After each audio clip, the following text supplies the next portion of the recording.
여러분 안녕하세요. 오후의 경제수다 오수다 이주연입니다. 안녕하세요. 오수다 윤선영입니다.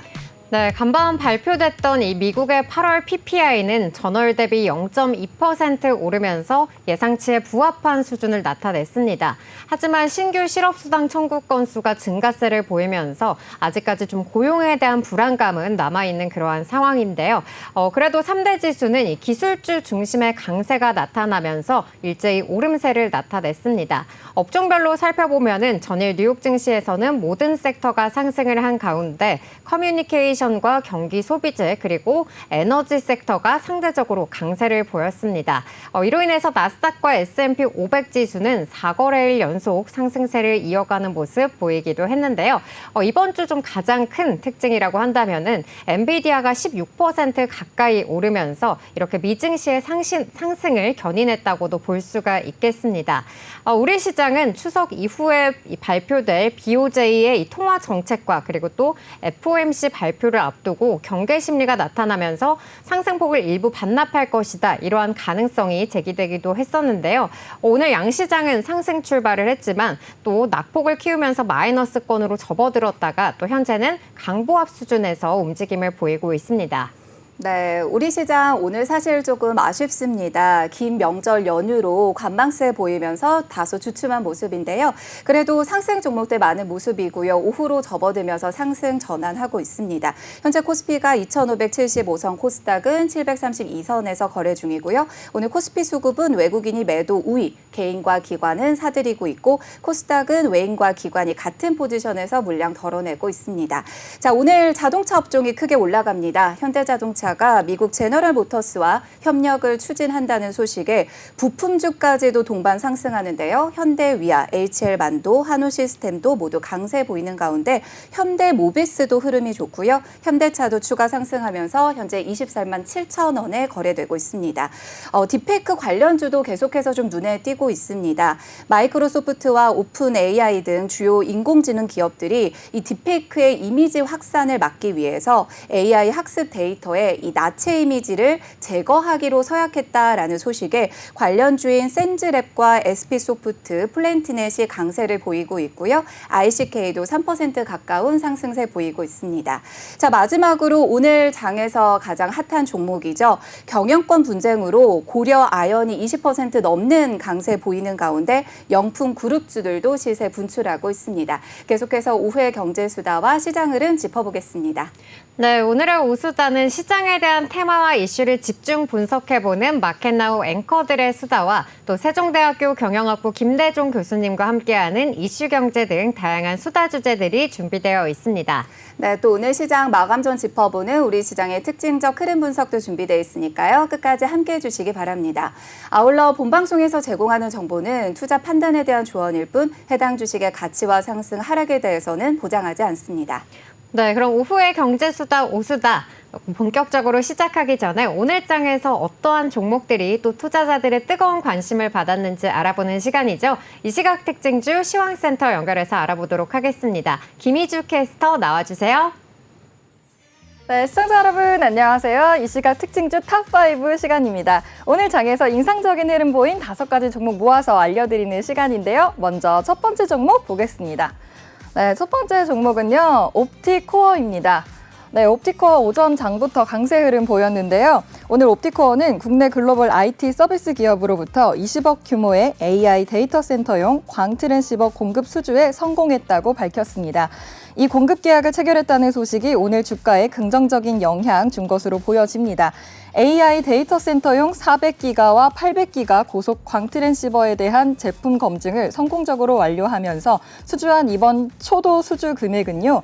작년 사업년도 매출액의 약 8%에 해당되는 금액으로 제품은 오는 10월까지 납품할 예정입니다. 계약 기간은 지난 12일부터 내달 말까지이고요. 이 계약이 당장 4분기 실적에 직접적 영향을 줄 것으로 예상되면서 매수세가 붙은 것으로 보여집니다. 현재 옵티코어는 0.77% 상승하면서 오전보다 살짝 상승세를 눌린 상황이고요. 1,041원으로 거래 진행 중입니다. 네, 이어서 상승 종목 한 번 더 살펴보도록 하겠습니다. 다음 종목인데요. 네 번째 특징주 SC 엔지니어링입니다. SC 엔지니어링 오전부터 역시 강세 보였는데요. 네, 애경케미칼과 대규모 수주 계약 소식이 투심 자극한 것으로 보여집니다. 오늘 SC 엔지니어링은 애경케미칼로부터 부가가치세 포함 910억 원 규모의 대형 프로젝트를 수주했다고 밝혔습니다. 올 상반기에는 1,600억 원 규모의 신규 수주에 성공한 SC 엔지니어링은 이번 프로젝트를 포함해 현재까지 총 2,500억 원을 상회하는 수주 성과를 기록하기도 했는데요. 이것은 전년 설계 조달 시공을 모두 하는 EPC 사업 전체 매출액의 2배를 넘는 규모입니다.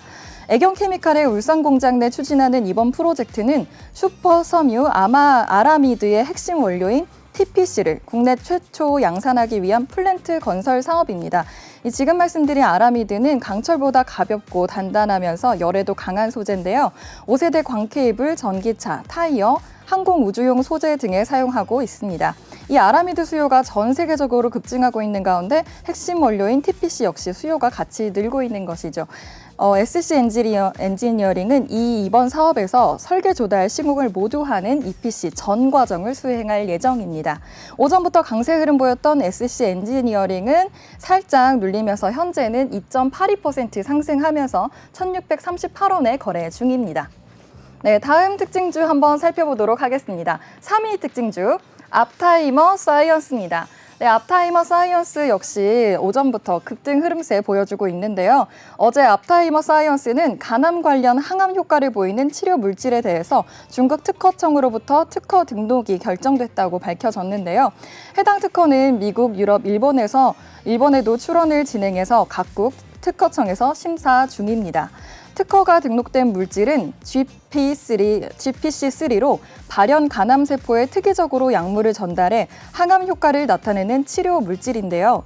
GPC3는 세포 분열과 성장을 조절하는 단백질 수용체로 간 종양 세포 표면에서 주로 나타납니다. 앞타머 사이언스의 이번 물질 특허 등록은 자사 앞타머 약물 접합제 기술의 경쟁력을 입증한 결과물이라고 보고 있습니다.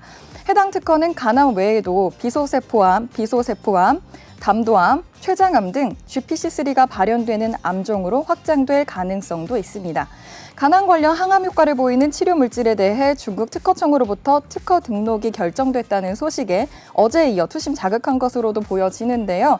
현재는 소재를 약간 다한 듯해 보입니다. 앞타머 사이언스는 현재는 3.70% 다시 하락하면서 2,340원에 거래 중인 모습 보실 수 있습니다.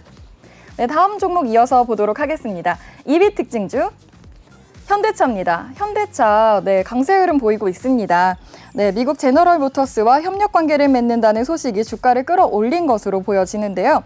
현대차와 제너럴 모터스는 어제 신차 및 엔진 공동 개발 생산, 전기 수소 등 미래 에너지 기술 개발, 배터리 원재료 철강 등 공급망 관리 협력 등의 내용이 담긴 MOU를 체결했다고 밝혔습니다. 앞으로 GM과 협업을 통해서 개발비와 생산비 등에서의 절감 효과도 기대할 수 있을 것 같은데요. 또 상호 보완적인 협업이 기대되는 가운데 현대차는 어제에 이어 좋은 흐름 보여주고 있습니다. 현재는 1.94% 상승하면서 23만 6,500원에 거래 중인 모습 보실 수 있습니다. 네, 이어서 오늘의 마지막 특징주 보도록 하겠습니다. 1위는 고려아연입니다. 고려아연 주가 급등하고 있습니다. 사모펀드 운용사 MBK 파트너스와 영풍의 공개 매수로 인한 경영권 분쟁 격화 전망에 고려아연 주가 급등하고 있는데요. 주가는 장중 69만 원까지 오르면서 52주 신고가를 경신하기도 했습니다. MBK 파트너스와 고려아연 최대 주주 영풍은 이날부터 내달 4일까지 주당 66만 원의 고려아연에 대한 안정적인 경영권 확보를 위한 공개 매수를 진행한다고 공시했습니다. MBK 파트너스의 특수 목적법인 한국기업투자홀딩스와 영풍은 고려아연 지분 약 7에서 14.6%를 공개 매수합니다. 이에 따른 공개 매수 대금은 약 2조 원에 달하는데요. 영풍그룹의 계열사인 고려아연은 고 장병희, 최기호 창업주가 세운 회사이고요. 현재 최 씨 일가는 고려아연을, 장 씨 일가는 영풍그룹과 전자 계열사를 경영하고 있습니다. 같은 시간 영풍과 영풍정밀도 일제히 상한가를 기록하고 있는데요. 함께 강세 보이고 있는 고려아연은 현재 20.14% 크게 상승하면서 66만 8천 원에 거래 중입니다. 네, 이렇게 오늘 인상적인 흐름 보인 5가지 종목을 특징주로 묶어서 한번 살펴봤는데요. 네, 저희 방송 계속해서 시청하시면서 여러분에게 맞는 투자 전략 꼭 세워가시기 바랍니다. 네, 여기까지 오늘장에서 뜨거운 관심을 받았던 특징주들 함께 만나봤고요. 그럼 저희는 계속해서 시장에 대한 테마와 이슈를 집중 분석해보는 시간이죠. 마켓나우 앵커들의 수다 코너로 이어가 보도록 하겠습니다.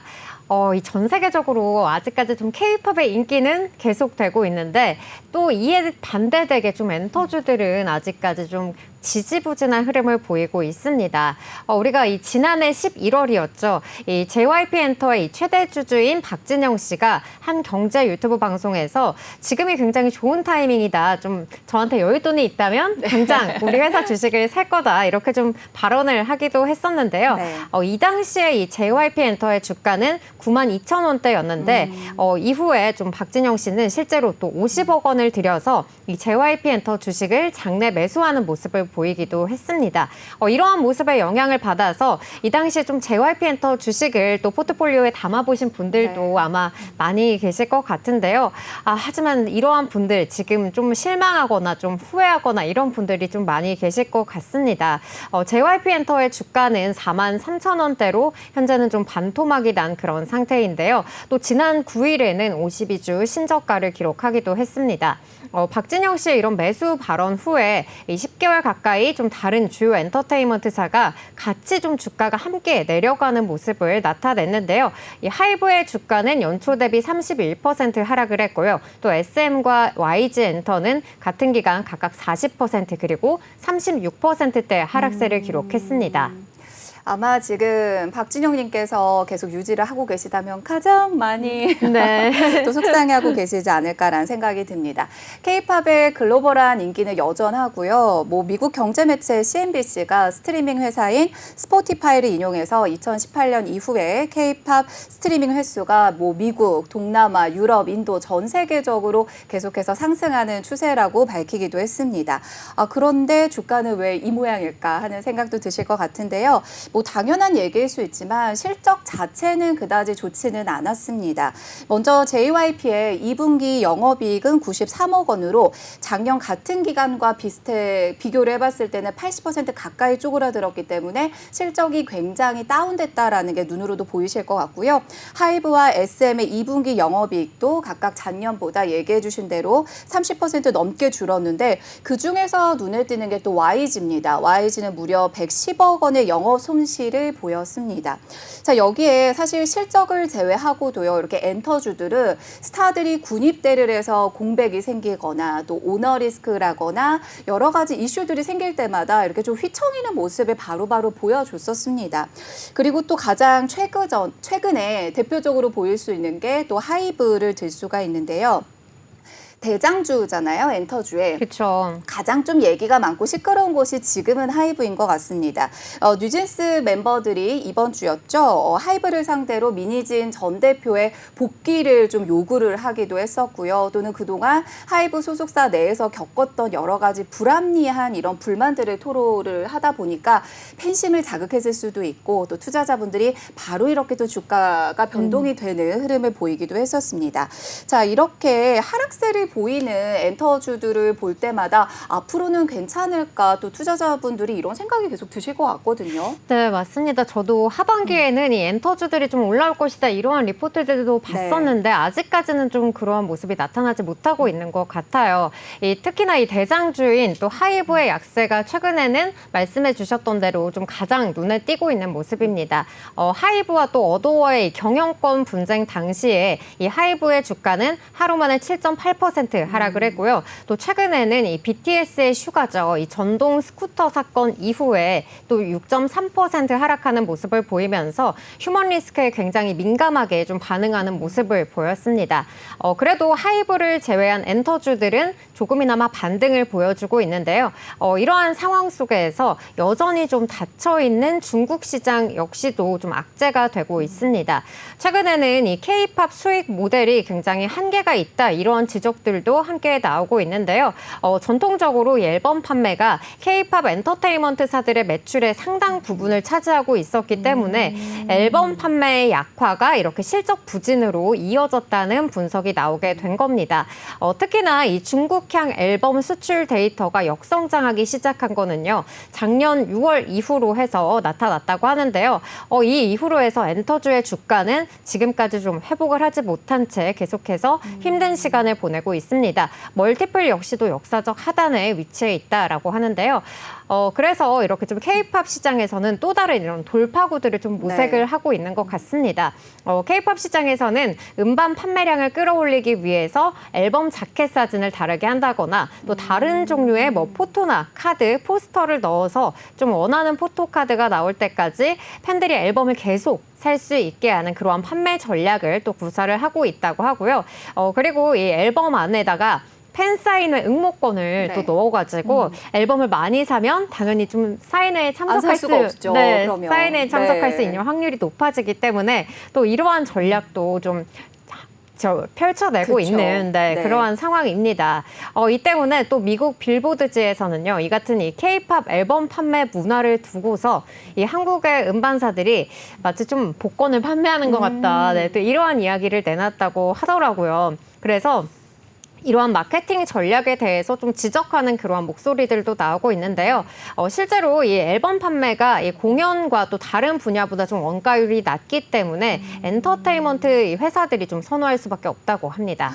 저도 생각해보니까 최근에 이렇게 노래를 들을 때 스트리밍은 많이 사용을 하는데 앨범을 실질적으로 샀던 거는 굉장히 오래전인 것 같아요. 정말 저희 때는 막 H.O.T, SNS 저희 때가 언제일까요? 앨범이 나올 때마다 이렇게 막 구매를 했었던 기억이 나는데 그때는 진짜 포스터 이런 거 같이 그냥 세트로 줬었는데 요즘은 앨범마다 포스터나 포토카드를 다르게 해가지고 또 여러 개를 살 수밖에 없는 또 이런 분위기가 된 것 같습니다. 자, 이렇게 앨범 매출이 실적에 굉장히 중요한 상황인 것 같은데요. 올해 들어서 실적에 영향을 주는 앨범 매출이 조금 둔화되고 있다라고 합니다. 하이브부터 살펴보시면 앨범 매출이 작년 상반기보다 17% 감소했다는 걸 볼 수가 있고요. JYP는 상반기 444억 원의 앨범 매출을 거뒀지만 작년과 대비했을 때는 60%가 넘게 줄어든 매출이라고 합니다. 가요계에서는 최근에 좀 몇 년간 과열됐었던 이런 앨범 판매 경쟁이 조금 이렇게 안정화돼가고 있는 거다라는 시각도 보이기는 했었는데요. 여기에다가 또 증권가에서는요, 이 엔터주들에 대해서 그래도 비교적 긍정적인 전망을 보이고 있습니다.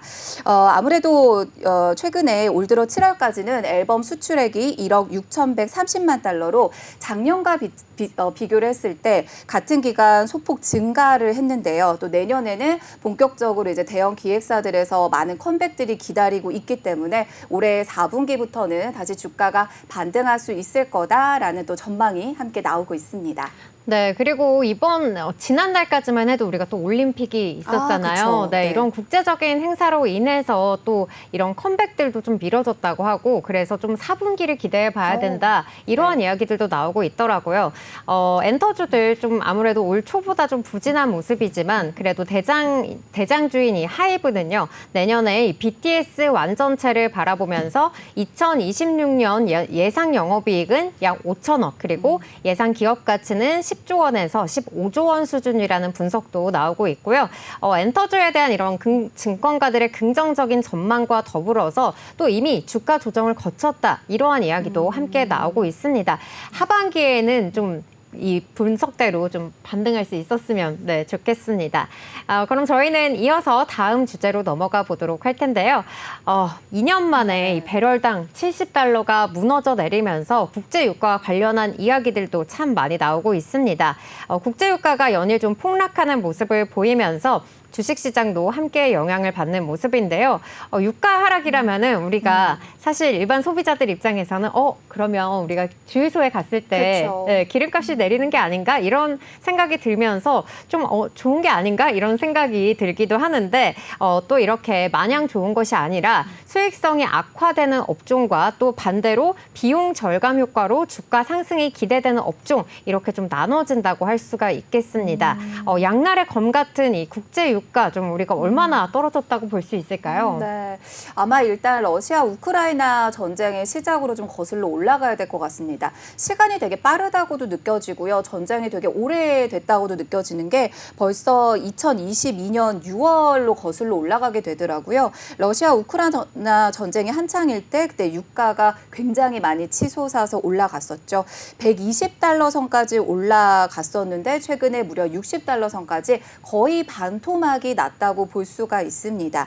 자, 원인을 찾아보면은 이제 뭐 수요가 줄어들었다라는 게 가장 정확한 이제 영향이 됐다고 볼 수가 있을 것 같은데요. 원유 수출국 기구인 오펙은 올해 원유 수요 증가분 전망치를 하루 211만 배럴에서 203만 배럴로 하향 조정하기도 했습니다. 여기에다가 2025년 수요 증가분 전망치도 하루에 174만 배럴에서 170만 배럴로 낮추기도 했는데요. 원유의 주요 소비라고 볼 수 있는 이 중국의 경기 둔화가 조금 더 내려가 있고 여기에 또 미국의 경기 침체까지 더해지면서 조금 더 이렇게 압력을 주고 있다라는 분석이 같이 나오고 있습니다. 자, 그런데 이렇게 중국의 내수 경기가 빨리 좀 올라와야 되는데 생각보다 조금 더 안 좋다, 더 악화되고 있다라는 분석이 나오고 있거든요. 중국의 이런 장기 디스플레이션에 진입을 하게 되고 중국의 경기 침체가 조금 더 지속되면서 고착화되면은 결국에는 이 글로벌 경제로 경기 악화로 연결이 될 수밖에 없을 것 같고요. 또 중국과 굉장히 가깝게 있는 우리나라에 결정적으로 또 영향을 줄 수 있다라는 이런 우려 섞인 목소리도 나오고 있습니다. 네, 그리고 실제로 이 국내 정유주들의 좀 약세가 나타나는 모습인데요. S오일의 주가는 이 지난 4월 고점에 이 83,500원을 찍은 후에 5개월 만에 30% 넘게 빠졌습니다. 그래도 오늘장에서는 국제유가가 소폭 오름세를 보이면서 오늘은 1.36% 오른 채 59,700원 선에서 움직이는 모습 확인해 볼 수가 있습니다. WTI 가격이 좀 배럴당 86달러까지 회복하다가 이렇게 좀 떨어진 흐름이 나타나고 있는 건데요. 이 하나투자증권의 연구원에 따르면요. 3, 4분기 실적은 이 계절적 성수기에도 유가 하락으로 인해서 이 1,110억 원가량의 재고 평가 손실이 예상이 되고 있다고 하고요. 또 정제 마진 개선 같은 경우에는 좀 기대치에 미치지 못해서 이 정유주들의 이 적자 규모가 더욱더 확대될 것이다. 이러한 분석을 내놓기도 했습니다. 그러면서 이 S오일의 217억 원 규모의 분기 영업 손실을 전망하기도 했는데요. 여기에 더불어서 좀 우리 조선주들 계속해서 좀 좋은 모습을 나타냈었잖아요. 네. 그런데 이 저유가에 따라서 조선주들도 좀 함께 주춤하는 모습이 나타난다고 합니다.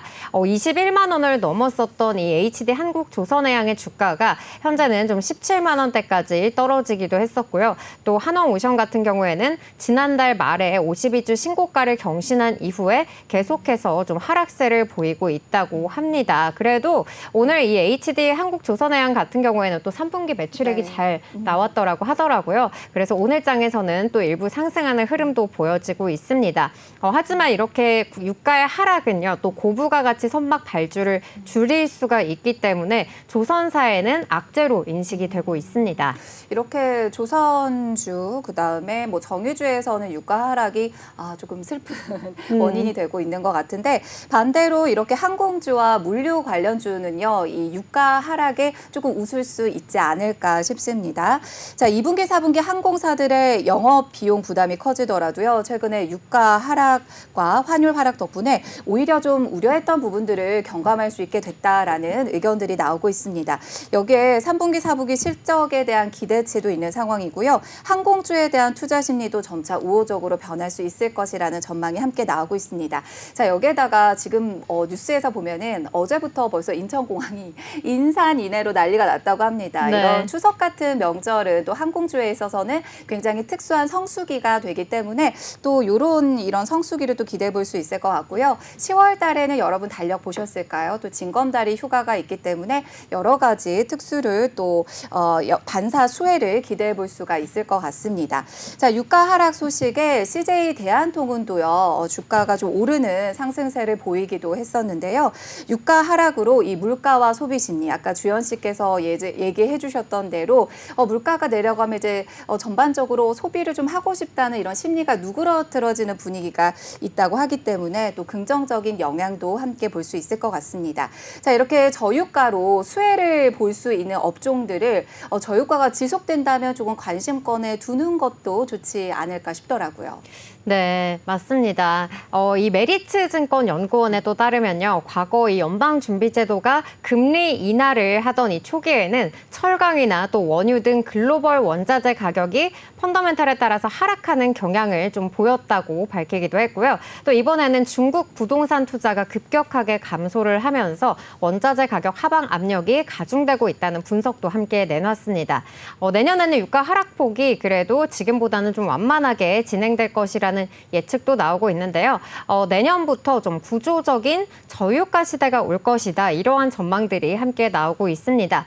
과거 저유가 국면에서는요, 뭐 정보 서비스라든지 뭐 자유소비재, 또 통신 서비스, 헬스케어 업종이 지수 상승률을 웃돌았던 만큼 이 미국의 경기 침체가 없이 좀 유가 하락으로 물가가 안정화가 된다라고 가정을 한다면은 또 소비재 섹터를 주목을 해봐야 된다는 증권가의 분석도 함께 나오고 있습니다.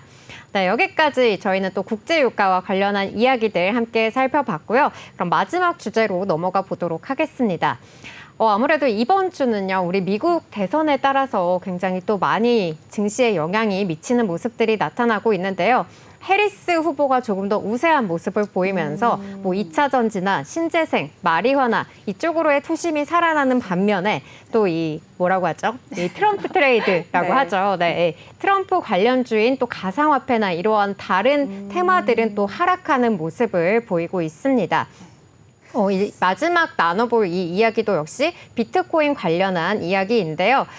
미국의 한 대형 금융사는요, 오늘 11월 치러지는 이 미국 대통령 선거 결과에 따라서 이 친가상자산 행보를 보였던 이 도널드 전 트럼프 대통령이 승리를 할 경우에 이 비트코인이 지금보다 50% 이상 오를 수가 있지만요. 또 해리스 부통령이 당선이 된다라고 하면은 반대로 50% 하락할 것이라는 분석을 내놓기도 했습니다. 비트코인 가격은 이 미국 대선 후보들의 첫 TV 토론 직후에 한때 55,000달러 선까지 하락하는 모습을 보이기도 했는데요. 이후 이렇게 뉴욕 증시가 좀 상승 마감을 하면서 가상자산 시장의 투자 심리도 좀 개선되는 모습이 나타났습니다. 사실 트럼프가 굉장히 노골적으로 친 비트코인 네. 대통령 후보라고 봐도 될 것 같은데요. 자, 일단 이번 TV 토론회에서는 뭐 해리스 부통령의 완승이라고 봐도 될 정도로 여론이 좋았습니다. 자, CNN이 미국 유권자 605명을 대상으로 실시한 여론조사에서 응답자의 63%가 해리스 부통령이 더 잘했다라고 응답을 한 것으로 나타났는데요. 그러다 보니까 TV 토론이 끝나고 나서 분위기는 해리스 쪽으로 좀 쏠리게 됐고요. 트럼프와 짝꿍처럼 같이 다니는 비트코인은 바로도 하락세를 보이기도 했습니다. 자, 트럼프 전 대통령은 이제 공화당의 대선 후보로 확정된 후부터 줄곧 가상자산에 친화적인 행보를 보였습니다. 굉장히 노골적으로 친 비트코인 대통령이 되겠다라고 언급을 하기도 했었고요. 7월에 열렸던 미국 최대 가상자산 행사죠. 비트코인 2024 컨퍼런스에 나와서도 미국을 전 세계 가상자산 시장의 수도로 만들겠다라는 얘기를 하기도 했습니다. 진짜 비트코인 투자자분들은요, 정책 관심이 없다가도 투표를 할 것만 같은 이런 분위기입니다. 네, 그리고 공화당 역시 7월에 발표한 정책 강령에 따라서요, 이 가상자산에 대한 규제 완화에 대한 지원과 그리고 자유로운 비트코인 채굴권 보장, 그리고 중앙은행의 이 디지털 화폐 발행 반대 등의 내용을 담으면서 트럼프 전 대통령 지지를 계속해서 해온 모습을 보였는데요. 해리스 부통령은 사실상 지금까지는 좀 가상자산 관련한 내용은 좀 포함하지 않으면서 좀 신중한 입장들을 유지를 해왔습니다. 이 때문에 가상자산 시장에서는요, 해리스 부통령이 집권할 경우에는 현재 이 미국의 증권거래위원회가 주도하고 있는 이 규제 정책이 또 그대로 이어질 것이다. 이러한 전망이 나오기도 했습니다. 미국 대선이 이렇게 앞으로 좀 다가오면서 금융시장에서는 두 후보의 당선 여부에 따라서 향후 비트코인을 비롯한 이 주요 가상자산의 가격이 좀 크게 엇갈릴 것이다. 이러한 전망들이 함께 나오고 있는데요. 네.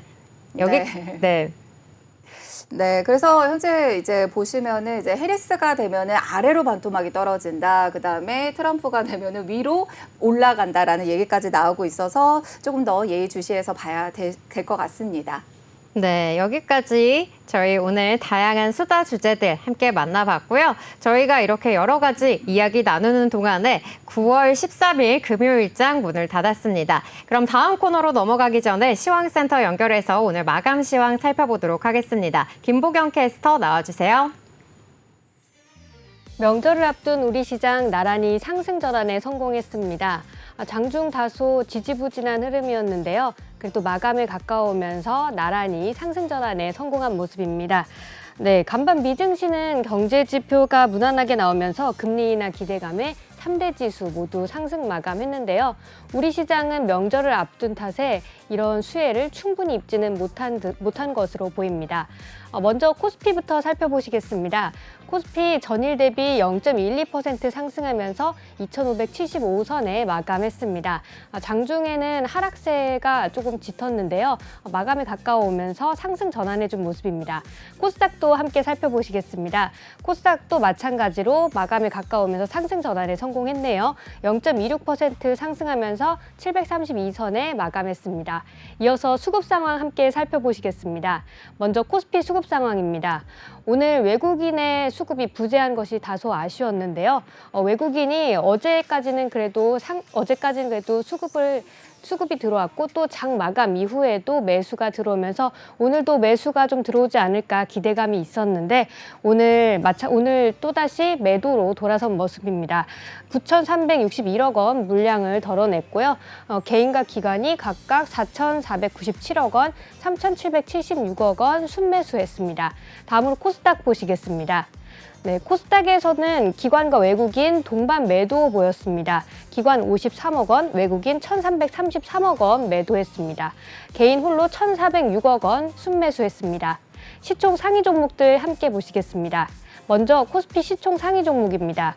어저께 굉장히 좋은 흐름 보여줬던 삼성전자와 SK하이닉스, 간밤 미증시에서 엔비디아와 브로드컴 등이 상승해줬음에도 불구하고 오늘은 약세 흐름 보였습니다. 각각 2.87%, 3.55% 하락했는데요. 각각 시총 상위 종목들 1, 2위 각각 외국인 순매도 1, 2위를 기록했습니다. LG에너지솔루션 ESS 조기 양산이 호재로 작용할 것이라는 리포트가 오늘 나왔는데도 불구하고 오늘 3.5% 하락한 모습입니다. 지금 장 마감에 가까우면서 다시 40만 원 선이 깨진 모습이네요.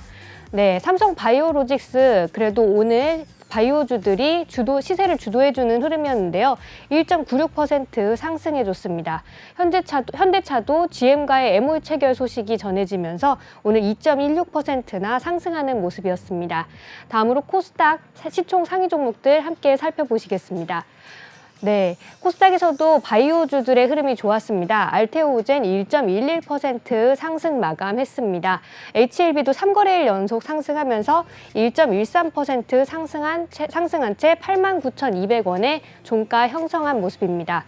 에코프로 형제들 2차 전지주들 오늘 전반적으로 약세 흐름 보였는데요.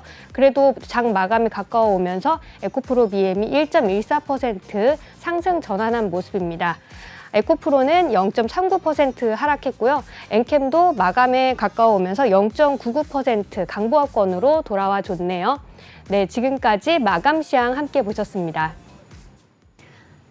네, 저희는 여기까지 마감 시황 함께 살펴봤고요. 저희는 또 다음 코너로 넘어가 보도록 하겠습니다. 세종대학교 경영학부 김대종 교수님과 함께하는 이슈경제 코너로 이어가 보려고 하는데요.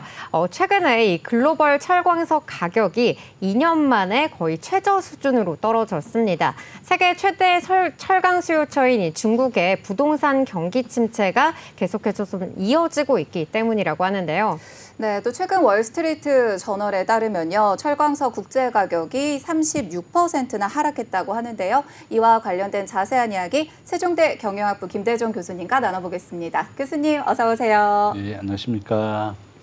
네, 교수님, 이 철광석 가격이 좀 중국의 부동산 시장 위기로 인해서 계속해서 주택 착공도 줄면서 함께 좀 큰 타격을 입었다라고 합니다. 이 철광석은 이 각 강산업체 수출의 70%를 중국이 차지할 정도로 이 중국의 수요 의존도가 굉장히 큰 원자재라고 할 수가 있겠는데요. 이 중국이 최근에 좀 몇 달간 이렇게 경기 부양책에도 불구하고 주택 경기는 계속해서 좋지 않은 흐름을 나타내고 있다고 합니다.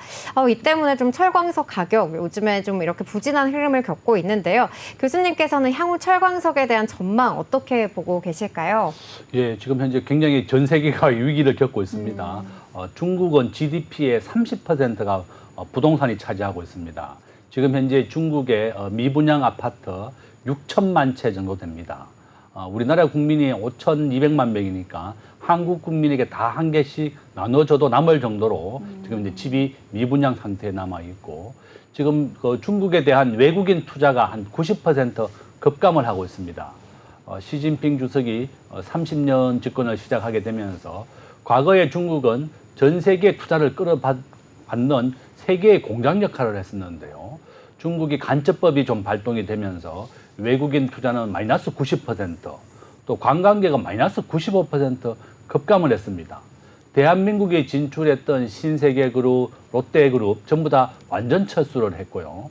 우리 현대자동차 중국에 진출한 90%가 문을 닫았습니다. 이와 같이 중국이 과거에 시장 경제의 원칙이 적용되다가 지금은 계획 경제로 전환이 되고 있고 또 개방된 경제였습니다. 전 세계 많은 투자를 받아들이고 수용을 해줬었는데 지금은 폐쇄 경제로 전환이 되고 있습니다. 음악에 처벌하고 홍콩도 병합이 됐지만 홍콩의 자유를 찾아서 많은 사람들이 영국이나 대만으로 이주를 해버렸습니다. 바로 이런 이유 때문에 중국이 굉장히 어려운 상황이다. 저는 우리나라는 전체 수출의 33%를 중국에 의존하고 있습니다. 그러니까 중국이 어렵다 보니 한국 경제도 함께 어려워지고 있는 것이고 이런 철광석은 우리가 건축이라든지 부동산업의 가장 기본이 되는 원재료라고 볼 수 있습니다. 우리가 철근이라든지 이런 게 가장 기본으로 들어가는데 특히 전 세계 광산업체의 70%가 중국에 의존하고 있었는데 중국이 이렇게 부동산 미분양이 6천만 채에 이르고 또 부동산이 어렵다 보니까 전 세계 철광산들이 어려운 상황이다. 저는 아마 이렇게 중국이 경제적인 전환을 하지 않는 이상은 굉장히 어려운 상황이 지속될 것이고 현재 톤당 90달러 정도 됩니다. 올 하반기에도 90달러 근처에서 될 것이고 중국이 아주 전환을 해야만 좀 살아날 것이다. 이렇게 전망할 수 있습니다. 뭐 꼭 중국뿐만 아니라 전 세계적으로 경제 위기를 같이 겪고 있고 그중에서 또 특히 중국이 좀 정신을 이렇게 차려주고 힘을 내줘야 같이 살 수 있을 거다라고 얘기를 해주셨습니다. 그렇게 빈집이 많으면 진짜 좀 나눠주면 좋을 텐데요. 그렇죠? 자, 이렇게 중국의 경제가 굉장히 어렵다고 하는데 지금 시대를 일본의 버블 경제 시대 이후에 잃어버린 10년이라고 불렸던 그 시절과 비유를 하고 있기도 합니다. 중국이 이 일본의 시절을 따라가지 않으려면 오히려 한국을 좀 벤치마킹 해야 된다라고 블룸버그 통신이 또 얘기를 했다고 하는데요. 지금 얘기를 해주신 거와 또 비슷한 얘기가 될 수가 있는데 부동산 위기도 있었고 중국의 디플레이션이 지금 굉장히 또 심상치가 않은데 중국의 장기적인 불황 조짐 좀 어떻게 나아가면 좋을까요? 어떻게 전망하고 계실까요? 저도 참 굉장히 걱정이 많습니다. 네. 우리나라가 워낙에 중국에 대한 의존도가 3분의 1을 차지하고 있고 일본은 잃어버린 30년, 20년이라는 얘기를 합니다. 일본은 집값의 120%를 대출해 줬습니다. 앞으로 오를 걸 대비해서 20% 더 대출해 줬습니다. 그러니까 우리나라는 현재 집값의 40%를 정상적으로 대출해 주고 있습니다. 정부가 최근에 집값을 조이기 위해서 수요 억제 정책을 쓰고 있습니다. 저는 잘못된 거라고 저는 보고 있고 우리나라는 집값의 겨우 절반도 안 되는 비용을 대출해 주고 있고 우리나라 은행의 연체율은 0.5%밖에 안 됩니다. 그래서 결론은 정부도 집값을 잡기 위해서 최근에 서울의 집값이 신고점을 한 30% 정도가 3분의 1이 신고점을 갱신하고 있고 과거 집값 최고치의 95%까지 따라왔습니다. 바로 이런 이유 때문에 정부도 수요 억제를 하겠다.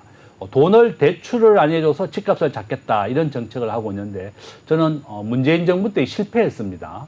오히려 집값이 100% 정도 올랐다. 집이라고 하는 것은 필수재입니다. 아무리 집이 올라도 국민들은 의식주를 소비할 수밖에 없는 상황이다. 바로 이런 이유 때문에 수요 억제 정책은 좀 바람직하지 못하고 중국도 마찬가지입니다. 중국도 한국은 우리가 1997년도 IMF 위기를 겪었을 때 우리나라 대기업 10개 중에 절반이 망했습니다. 기아자동차, 대우그룹부터 해서 한보철강, 한보그룹도 그때 다 망했습니다. 우리나라 전체 기업의 한 절반 정도가 구조조정, 우리나라가 기업들이 부채 비율이 높은 기업들 100%가 넘으면 자기의 자산을 다 팔아서 빚을 갚을 수 없다는 겁니다. 바로 이런 기업들의 절반 정도를 97년도에 구조조정을 해서 다 망해버렸습니다. 대신에 기업들이 부채 비율을 70%로 낮추게 되고 건전하게 되고 재무구조가 튼튼한 기업만 살아남았습니다.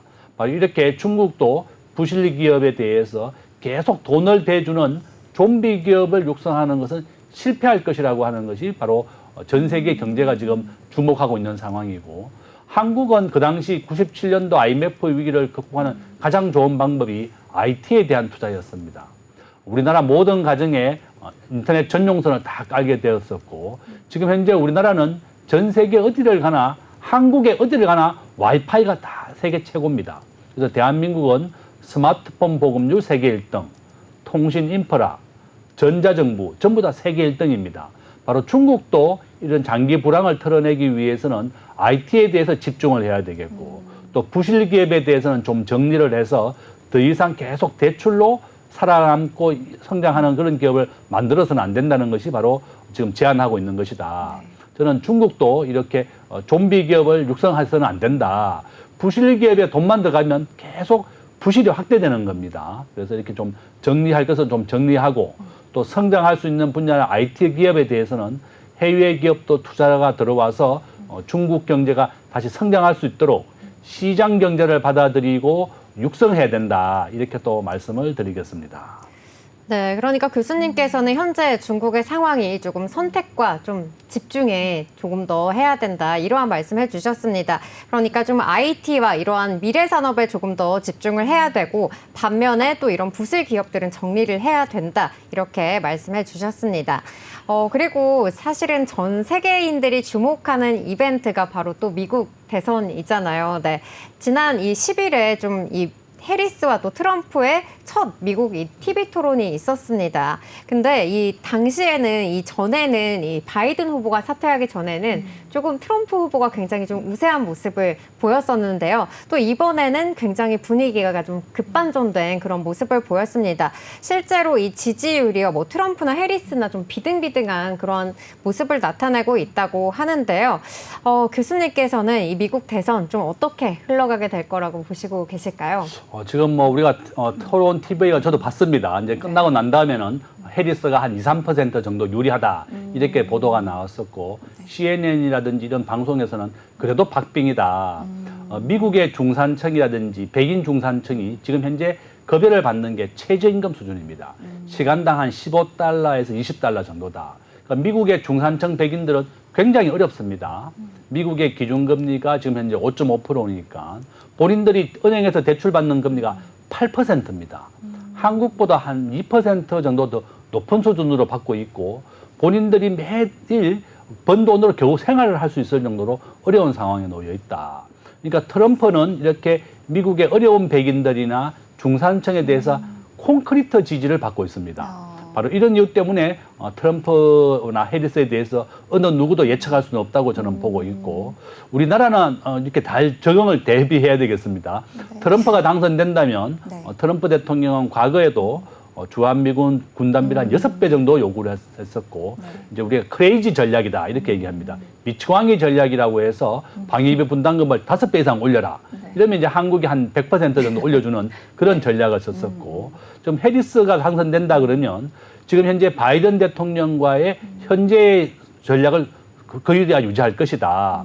바이든은 친환경 중심, 또 전기차라든지 신재생에너지 이쪽에서는 또 강점이 있습니다. 그래서 저는 우리 대한민국은 만약에 트럼프가 당선된다면 한국이 좀 더 국방이라든지 또 핵무기를 뭐 만들지는 않겠지만 좀 더 우리가 자주 국방을 할 수 있는 그런 기회가 될 것이고, 항상 위기는 기회가 될 수도 있다. 그래서 해리스가 되든 트럼프가 되든 우리 정부는 잘 대응을 할 것이다.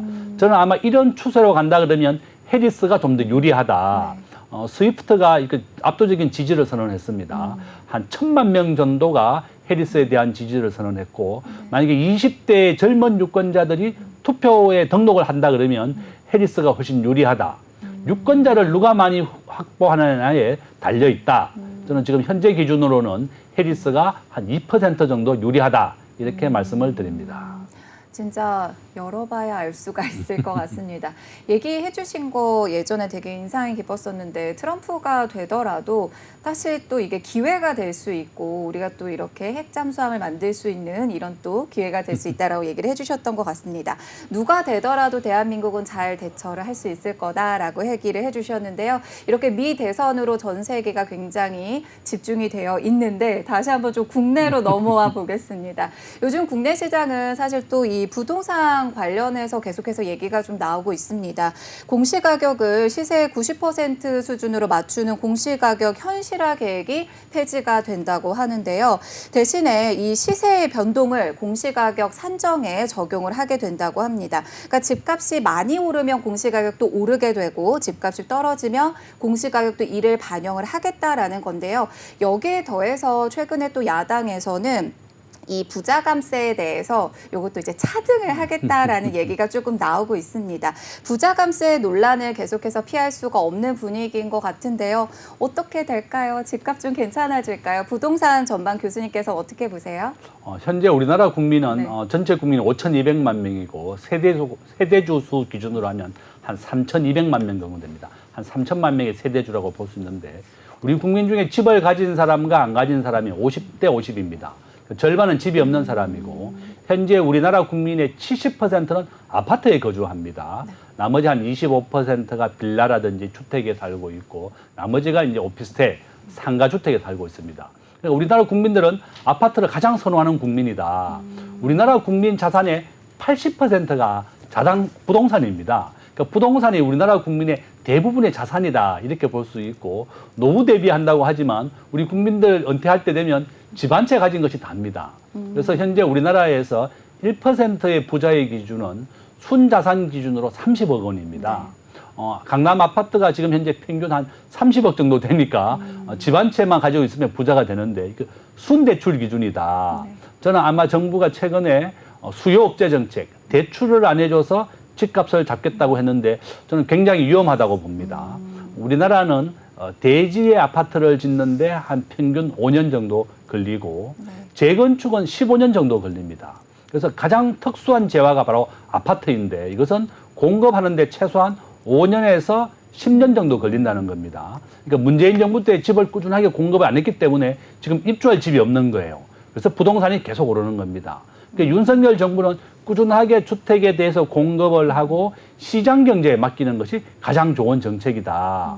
정부가 집에 대해서 허락을 하거나 규제를 강화하는 것보다는 주택의 수요와 공급에 맞춰서 시장 경제에 맡기는 것이 가장 좋고 대출 시장도 마찬가지입니다. 대출을 안 해주게 되니까 자영업자들이 큰 어려움을 겪고 있고 지금 둔촌주공이 올 연말에 입주를 하게 되는데요. 2조 원 정도 대출을 막아버렸습니다. 정부 만약 분양받은 사람들은 5천 세대 정도가 분양을 받았는데 본인들은 전세를 줘서 잔금을 주겠다고 했는데 이걸 막아버렸습니다. 정부가 1가구 1주택에 대해서는 대출을 안 해주고 전세도 대출을 못하게 막아버리겠다. 요점은 시장 경제에 맡겨서 대부 자금이나 주택 시장을 해결해라 이렇게 말씀을 드리겠습니다. 네, 그러니까 교수님께서는 지금 정부에서 시행하고 있는 이렇게 좀 대출을 조이는 그런 수요 억제 정책은 지금 좀 올바른 방향이 아닌 것 같다 이렇게 말씀해 주셨습니다. 결국에는 시장 경제에 맡겨야 한다 이렇게 저희가 이해를 해보면 될 것 같습니다. 네, 그럼 오늘도 수고해 주신 김대중 교수님과는 여기서 인사 나누도록 하겠습니다. 교수님 고맙습니다. 감사합니다. 네, 오늘 준비한 오후의 경제수다 오수다는 여기까지입니다. 다음 주는 시장에 더욱더 가깝고 유익한 정보들로 찾아뵙도록 하겠습니다. 네, 저희 방송 다시 보기는 네이버와 유튜브 채널을 통해 가능하다는 점 기억해 주시고요. 아울러 본방송에서 제공하는 정보는 투자 판단에 대한 조언일 뿐 해당 주식의 가치와 상승, 하락에 대해서는 보장하지 않습니다. 네, 그럼 추석 연휴 다들 잘 보내시길 바라고요. 저희는 다음 주 목요일 오후 3시 오스타에서 다시 만나요. 안녕.